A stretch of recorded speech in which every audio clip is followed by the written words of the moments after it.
Depuis leur création en 2001, les rencontres internationales de Monaco et la Méditerranée réunissent des experts du bassin méditerranéen. Ensemble, ils partagent leurs connaissances et échangent leurs points de vue.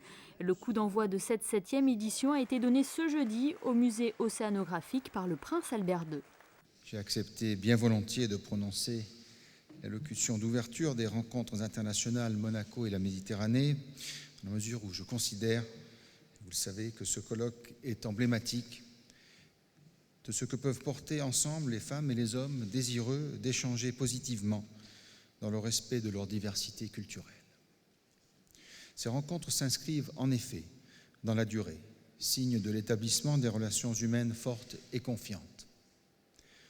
S'ouvre en effet aujourd'hui la 7e édition de cet événement qui a, depuis sa création, acquis une notoriété croissante grâce aux conférences et aux débats de haut niveau, animés par des experts et décideurs des pays riverains de la Méditerranée.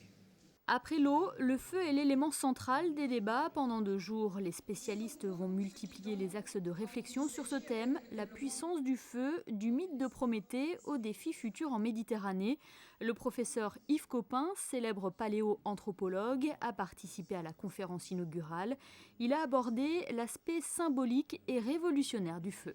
Le feu inspire forcément lorsque l'homme a réussi à le maîtriser. Au-delà de la fascination, sûrement de l'éclairage, sûrement de la chauffe, pour différentes raisons, ne serait-ce que des raisons climatiques, et puis des raisons techniques aussi. Il s'est mis à chauffer le bois, à chauffer pour changer la forme du bois, par exemple. Chauffer aussi l'os, chauffer aussi la pierre. Le silex chauffé se taille différemment du silex froid.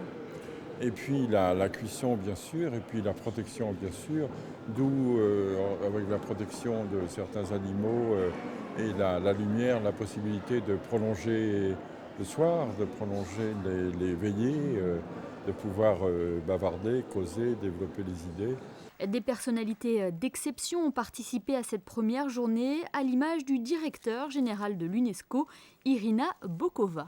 Cette conférence, 7e rencontre, est organisée encore une fois à Monaco. Monaco joue un rôle important pour le rapprochement des cultures dans le Méditerranée, pour un dialogue entre les scientifiques, les chercheurs, je dirais plus loin.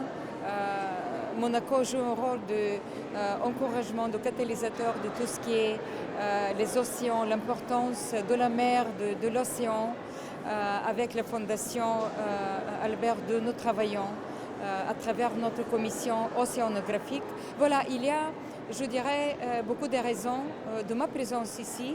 Et bien évidemment, je suis honorée parce que ce matin, j'ai parlé sur le rôle de la culture en développement, en présence de Son Altesse Sérénissime, le prince Albert II, qui est un ami de l'UNESCO. Et je dois dire que je suis très honorée. Je trouve que RIM joue un rôle de rassembleur.